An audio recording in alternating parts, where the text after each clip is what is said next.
Peace and love, everyone. Welcome back to my channel. And if you're new, please like and subscribe. And I want to say welcome on this Wednesday evening. I am Tamara of Astro Healing Arts Wellness Center and the Healing Cipher Show. And I want to say thank you to each and every one of you who tunes in each week. I appreciate the positive feedback that I get, especially on social media, and the positivity and the feedback that I get on the radio show. And I really want to thank each and every one of you for tuning in and for your support and for your blessings. So, happy Wednesday. It is March 8th, 2023. And tonight there is a beautiful full moon out. If you've had a chance to go and check it out. If not, I highly recommend you go and take a look. And just immerse yourself in the light of the moon. Just, do some moon gazing, just watch it.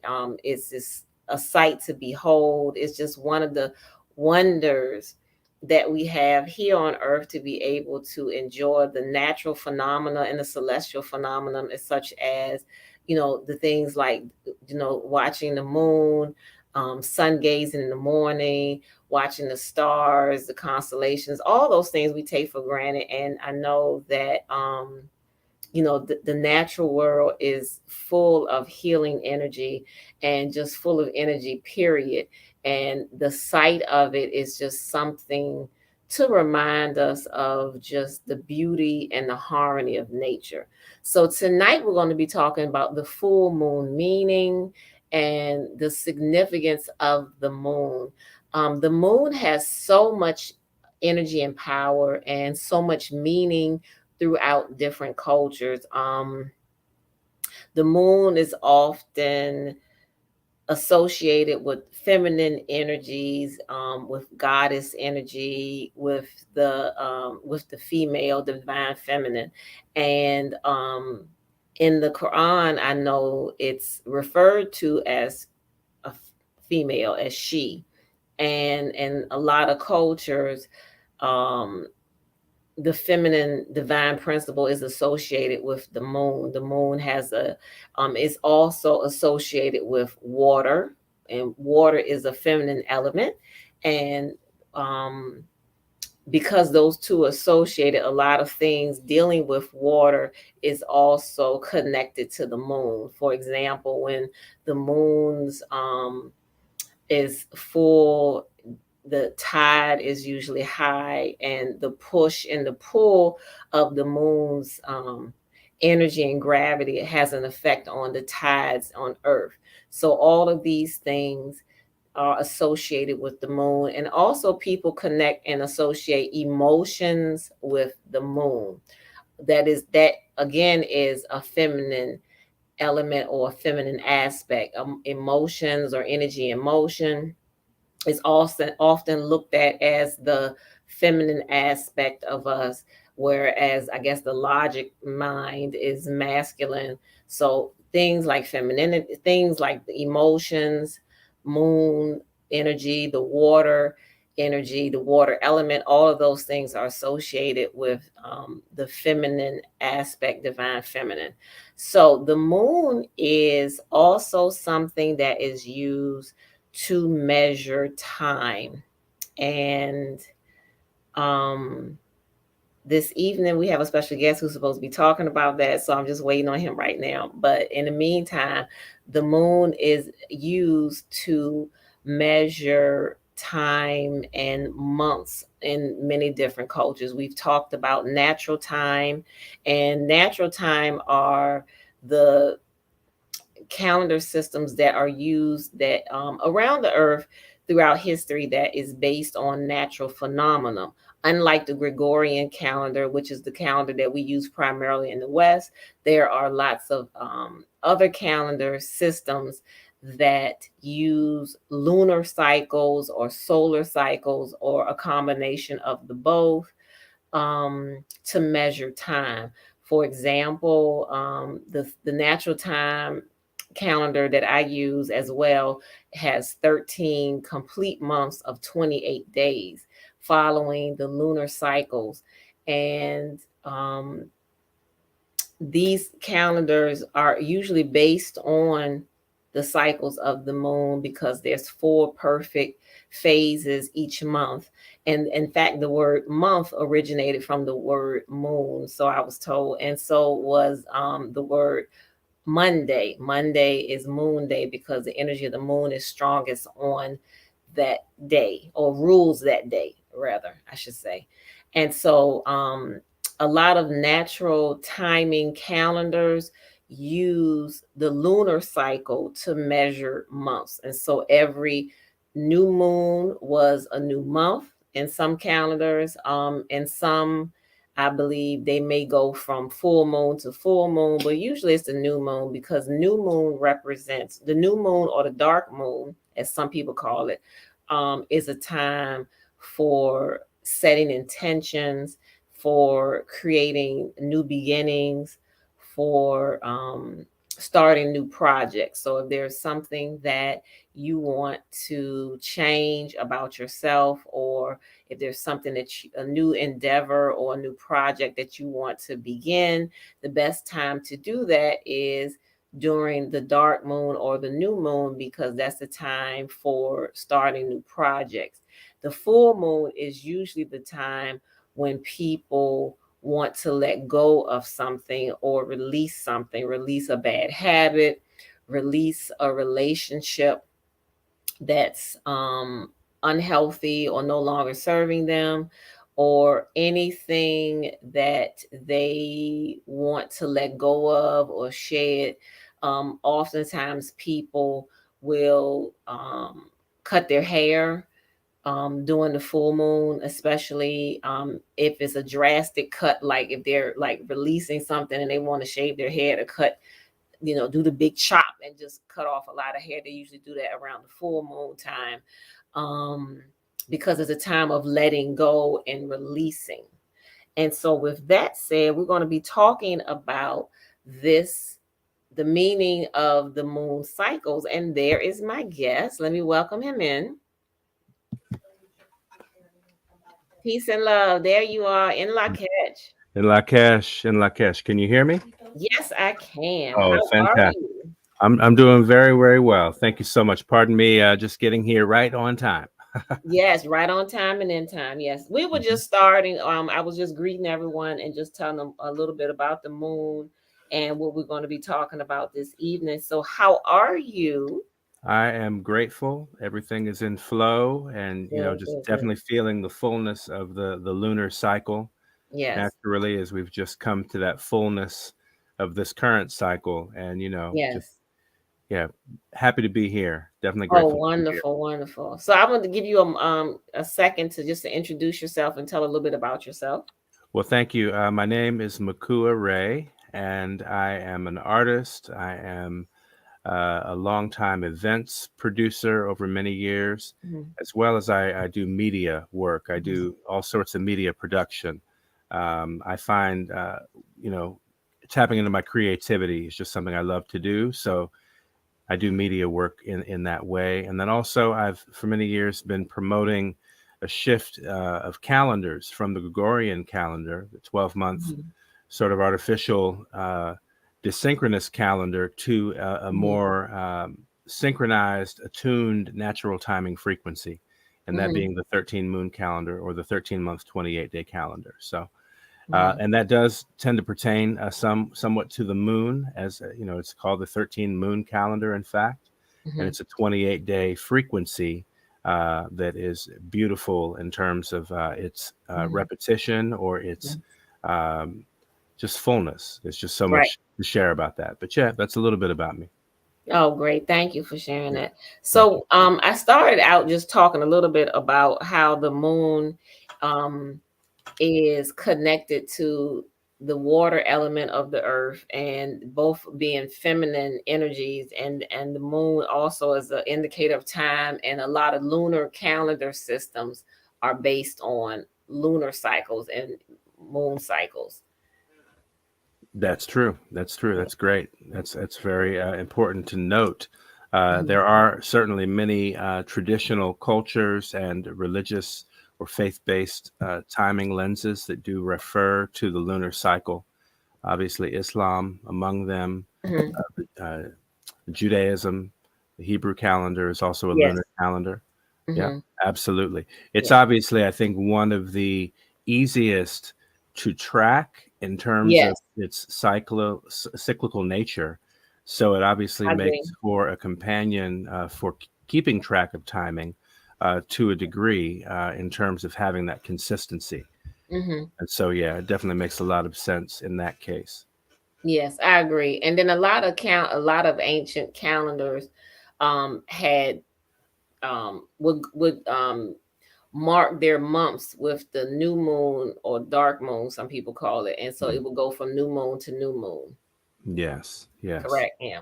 Oh yeah, definitely. And then when you look at that as an actual mathematical measure, you Mm-hmm. get into some of the differences, which gets very interesting, what they call the sidereal and the synodic cycles of the moon. So Mm-hmm. that's a measure of the moon's position in the sky itself in terms of where that is, measured or, basically um, what frequency that's measured at. And then Mm-hmm. you have the phasing of the moon across its four phases, basically new Mm-hmm. moon to half moon to full moon to the other half moon to the new moon again, right? So Yes. yeah, which when you measure that out, if I'm not mistaken, that cycle takes about 29.3 days to complete. Um, Now, in terms of the positionality in the sky, there tends to be a 27-day frequency there with the moon. So, in other Mm-hmm. words, where it may have appeared prior, and then what's done is those averages of 27 and 29 are taken, which is when we think of the moon, we tend to think of a 28-day cycle. Mm-hmm. But it is a mathematical average in that regard in terms of those types of cycles that the moon travels through. So Yes. it's very interesting to observe that, though. Mm-hmm. 28 is a powerful number, generally speaking, numerologically or mathematically as a frequency, because it's a factor of 7 times 4.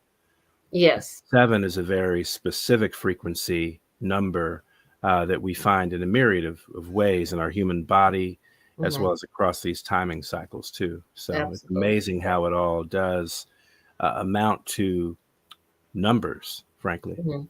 Yeah. That's amazing. Yes, it is. Yes. And the full moon is a time of releasing. And if you could like expand a little bit more on that. Well, I find, I guess for me, through my own experience, the full moon, it Mhm. feels and seems that it's a time for, um, yes, releasing, because whatever has been amplified over the course of a couple of weeks leading up to it has come to its fullness. And so at that Mhm. point, it's now time to empty and to release and to create the room for the new, which is Mhm. then that waning, you're waxing and you're waning. So you're waxing energy up to the full moon, the Mhm. container's full, and then you begin releasing effectively. I like to also think of it as coming to completion on a thing. If you're actually timing things according to the lunar cycle, there is a qualitative match that we can make in planning and things like that, where Mhm. our idea comes to sort of fulfill a full quality for whatever we've been doing for those couple of weeks to bring it to that stage. And then we release, or we allow for reflection into the subsequent other weeks, the waning Yes. period. So Mhm. yeah. But yeah, when you come to the fullness, that's time to begin to allow yourself to empty the vessel that one can Mhm. receive more in due Mhm. course. Mhm. Hmm. Interesting. Okay. Yeah. And someone brought it to my attention. Yesterday they were telling me that this is the last full moon in this zodiac cycle, and because this is the full moon in Pisces, and so the next full moon will be in the next month of in Aries, and that's the first of the zodiac cycle. Number Aries is number one, Hmm. Pisces being number 12. Right. Yes. Right. Exactly. That's another interesting way to look at it.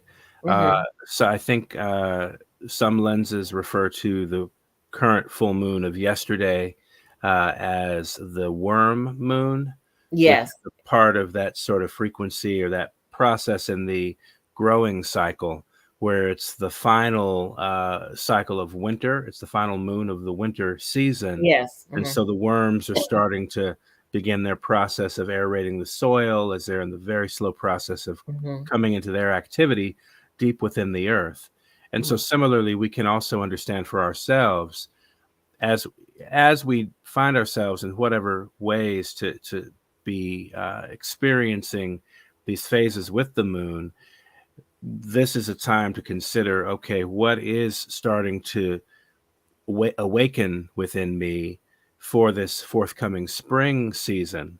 Because now, as we said, now that we're past the full moon that was Mm-hmm. yesterday, this Mm-hmm. is the period now where we're going to begin to reflect and allow, kind of contemplate the process that's led up to now, that we can be open as we enter this new lunar cycle into the spring, which will be the first one of the forthcoming spring season, Mm-hmm. as we approach on March 20th, the spring equinox period, Yes. which Mm-hmm. is a very beautiful and powerful time. It's obviously a time of new beginnings in many cases. Mm-hmm. And so this is a wonderful time to both reflect on sort of where you've come from, but also look toward the new, Mm-hmm. and also maybe it's a time to bring some of what you've been contemplating internally forward in its Yes. expression. Absolutely. Absolutely. Okay. Um, can you share with us a little bit more about this is date is the anniversary to Yes, yes. galactic time? Yeah, it's a very auspicious time, I have to say, Mm-hmm. today. Um, Today actually happens to be 13,000 days in a Oh. straight count of days, 13,000 days since July 26, 1987, Mm-hmm. which is a new Sirius count one, year one. So the first year of the new time of the 13 moon calendar count began July 26, 1987, which is 13,000 days ago today. Okay. Now, it's significant because 13,000 is, a fractal of 13, the number 13. Mm-hmm. Obviously, if you simply remove the zeros, and 13 itself, when we consider the mathematical average of a lunar cycle being 28 days, right? And you Mm-hmm. have 13 of those, Yes. 13 times 28 is 364. So it just shows us that the number 13 recurs across the fabric of time and space, frankly, for Mm-hmm. those that do actually endeavor to explore the Fibonacci sequence. 13 is the seventh position on that particular mathematical sequence, for example. Another interesting thing to consider, Fibonacci sequence basically shows us mathematically what's called that logarithmic spiral, where you see everything in creation from galaxies to you know, well, anything really, but Yeah. And flowers creation, right? and creation all Spirals and exhibiting people's this pattern of particular hair and all that. Yeah. spiral pattern. So that number 13 shows up in that logarithmic spiral in the seventh position. Mm-hmm. Um, you know, so I mean, I guess, a lot to say, but today is a very significant day in relationship to shifting into the new time. Mm-hmm. What do I mean by that? Well, with the advent of something called the harmonic convergence of 1987 that took place August 16th and 17th, and Mm-hmm. what I guess, will be on the 36th anniversary of that here in a few weeks. Yes. Um, that event was the first of its kind synchronized global meditation at sacred sites around the world. And this is before, obviously, the medium of the internet or cell phones. None of this existed. This is the 1980s. The most they had in helping to spread the word out there, and I say they, meaning Dr. Jose Arguelles and his wife Mm-hmm. at that time, Loidine Arguelles, they used fax machines to some degree to help Oh, spread the word. But it turns out that on August 16th and 17th that year, I don't know, my understanding is the estimate is over 1 million people at various places around the world gathered in synchronicity to pray mm-hmm. for peace, to really be the Awesome. first globally synchronized activation of its kind. And it was also observing the completion of a particular Maya prophecy cycle. called the 13 heavens and the 9 hell cycles. The 9 hells, and these are each, if you think about it, the thing about the Maya science, the time science of them, is it's all about particular base mathematics. So 52 factors in very, very significantly, which is kind of getting to the point of what's so significant about today. When you look at the number 13 and you multiply that by 4, you get 52. 13 times 4 is 52.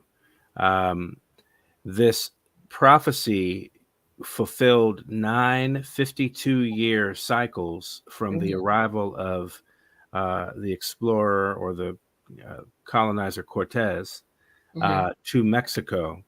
And basically that ended that window of time. Those 59 52-year cycles ended in the year 1987 on August 16th. So that was the fulfillment and completion of what was called that 9 hell cycles, where it was understood that our entire Earth, our entire human species would be going through certain turmoil. And that was a particular event or set of events that was obviously identifying. But in the course of events that shifts us into this new phase, I like to call it a phase shift. We're in a major, major transition window between eras, we might say. Yes. It was largely marked by the completion of the great cycle of the Mayan calendar, according to the Yucatec Maya, the Itza Maya, who observed that in December 21st, 2012. That was, by all accounts, signaling the completion of a certain evolutionary phase, which then shifts us into a new cycle. One thing that became the sort of misunderstanding about the Mayan calendar was that there was some kind of end point or terminus point, but that's not actually the characterization of it. So it wasn't about the end of the world, or the end of the calendar meant the end of the world or something like that. That was a grave misinterpretation. What it was identifying was this shift in phases, shift in ages that we would be migrating or navigating through as a planetary species, which is exactly what's happening right now. And so, I guess just back to the point of today's anniversary, today on this date marks, again, that 13,000 days since the beginning of the new time. And so if people want to learn more about that, they can certainly go to theharmonicfactor.com, theharmonicfactor.com. I'll put it in the chat. Yeah, thank you. www.harmonicfactor.com. It's THE, theharmonicfactor.com. And, what they'll find there is they'll find some really interesting information from the time tracking work that my colleague Ruben Yinas has been performing for several years, since really the year 2013. That is actually what is understood as July 26, 2013 was what was called Galactic synchronization. So if you imagine we're in the year 2023 now, for the past 10 years, we've been in a phase of this shift called galactic synchronization. Yeah. Now, this is an actual measurable thing when you literally count the days, day to day to day, as one long line or count of days. So that's what we've been actually doing, is tracking this count of days from certain or various rather start points to find out where these multiple calendars actually synchronize and what they're actually telling us about unity, what they're telling us about the galactic shift that's happening right now, which is going to cause humanity to either unify or nullify. You understand what I'm saying? Yes. So it is a matter of shifting beyond any perceived separation or limitations. And this is a part of what getting out of the Gregorian calendar is intended to do, is intended to actually remind us that we're part of a much larger cosmos, a much larger human family than the way that we're otherwise inclined to self-select or separate on a basis of all these various fictions that are all in a way caught up within the Gregorian calendar system. We have to understand, I mean, we've been, as a consciousness, as a species, we've been completely assaulted, for lack of a better word, and there's a lot of trauma as a result of this. So what this is all a part of the process of is the storing of our minds, our consciousness, our spirit, our souls, effectively, and recalibrating with nature. Mm-hmm. What is the mind of nature telling us according to these particular cycles? Also understanding that nature is a sentient life form. It has Mm-hmm. intelligence, Mm-hmm. right? And, some would say the moon, where we're in this relationship, where that's our satellite of Earth, that the Yeah. moon actually comes from the Earth Mm-hmm. due to the Earth having previously been impacted by something. Some would suggest perhaps some form of other celestial body, or perhaps even some ship hit Yeah. the Earth, Mm-hmm. and that then caused the Earth and those parts that got impacted to send out those materials that would form and become the moon, right? Which of Mm-hmm. itself has no light, so to speak. It only can reflect the sun's light Yes. according to its behavior. And that's why we have the phases of the moon. So it's interesting because that also presents transduced light that Mm-hmm. gradually, in incremental effects, finds itself repeatedly with us as a planetary body. As long as we've known, you know, for as long as we've known, we've had the moon, as far as Right. Earth is concerned, as far as our consciousness can recall here. So Yes. it's always been a part of our makeup, right? Mm-hmm. It's a part of our phasing. Like you said, it has an impact on our waters. And if we're Yes. primarily composed of water, not only is it affecting the ocean waters on the planet, it's affecting our physical water. We Absolutely. know its impact, obviously, with birth and with these fertility cycles as well. So, Mm-hmm. how it has that magnetic pull and its impact, on particularly the human female physiology, Yes. especially given the fertility cycles. And so, I mean, it's amazing, right? Yes. So I think it's just something to not only marvel at, but also recognize that we do have a growing, increasing conscious relationship with it, you know, where it's also a part of this calibration process that we have to go through as a human species right now. Mm-hmm. Largely, we're kind of caught up on the various conflicts or perspectives we may hold, but a lot of that is very limited in its view when we don't really consider the larger sense of we're part of a larger galactic process that's unfolding. And this is what the Maya, and to large degree, according to Dr. Arguelles, were actually inferring with their knowledge of tracking these cycles, was they were tracking evolutionary leaps and moments when there would be a major shift in consciousness.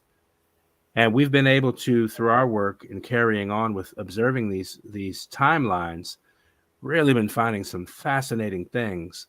And I'll Mm-hmm. just say this to kind of close this subject, but Sure. this year marks 441 years since our minds have been, I'll say, under the occupation of a Gregorian calendar. When we Oh, say the mind, 441. Okay. 441.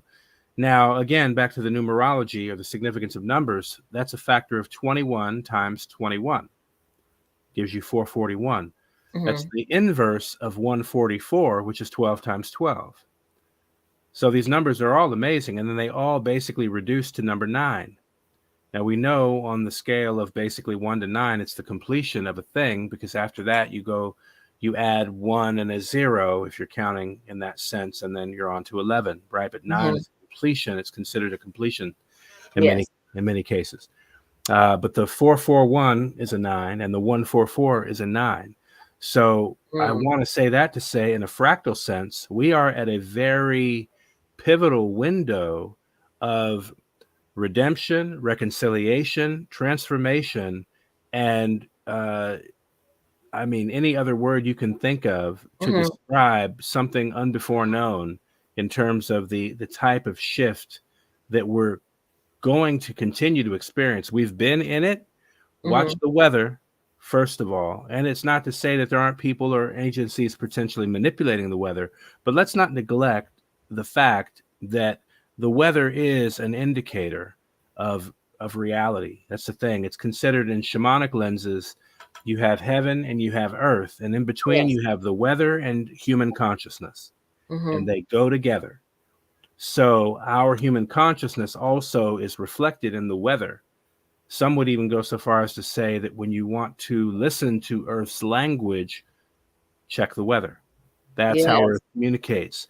Sometimes Okay. through all sorts of things, Mm-hmm. beautiful sunny days, as well as incredible storms, Mm-hmm. and sudden changes in temperature, perhaps, things like this that we're experiencing now globally. So no more can we really neglect the fact that there is a level of consciousness the Earth possesses that we need to become more astute at how we tune in with it. So I Mm-hmm. like the fact that you're emphasizing the moon in particular, Yes. the part of our Earth community, which is a part of Earth, right? Mm-hmm. Because the moon, again, comes from Earth. Right. It's a satellite birthed out of this planet Mm-hmm. through either some kind of impact that did take place, and in any case, it has an impact on all of our waters, which cannot be understated. Yeah, absolutely. So Yeah. it is true. It's one of those beautiful things that then becomes an anchor for different faith lenses, you Mm-hmm. know, for those communities as well as spiritual paths that observe that reliable reference, because it is a reliable reference. you know Now I will say the 13 moon calendar is not as a moon calendar. It's not actually referencing the new moon or the full moon phases as Mm-hmm. its start. Just to be clear, it actually Okay. references the heliacal rising of the star Sirius at Okay. 19.5 degrees latitude. Very Mm-hmm. important, because that's the place where Sirius is observed to have risen traditionally in certain temple sites throughout Mesoamerica. So that becomes an anchor for now this new time, the release of new time these past 36 years, or Mm-hmm. 50 Zolkins today, which is, again, no small thing. But, that is the anchor or the point of observance. That's why the year in the 13 moon calendar begins July 26th each Mm-hmm. year, because Sirius star system, as a fixed star system, it's 8.4 8.6 light Light years away. years. It's a Yes. long way away, Mm-hmm. all things considered.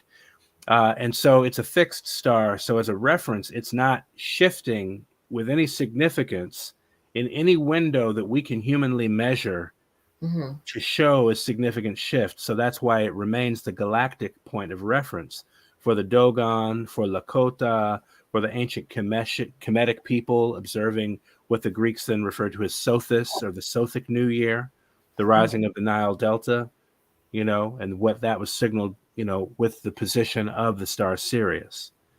So Okay. that's just a little bit of a background, because, the lunar calendars are obviously natural time references as they're referencing the Yes. lunar phases. However, from a galactic lens, the lunar would be considered a local calendar in that way, right? Mm-hmm. Because it's local to Earth. When Mm-hmm. you take into consideration other galactic markers, now you're taking into consideration your galactic neighborhood more Mm-hmm. than just your immediate local Earth, in our solar system. By taking into consideration, like the ancients did, a marker like Sirius, you immediately open your panorama of perception to a Mm-hmm. galactic scope. Okay. And that has an impact on our consciousness.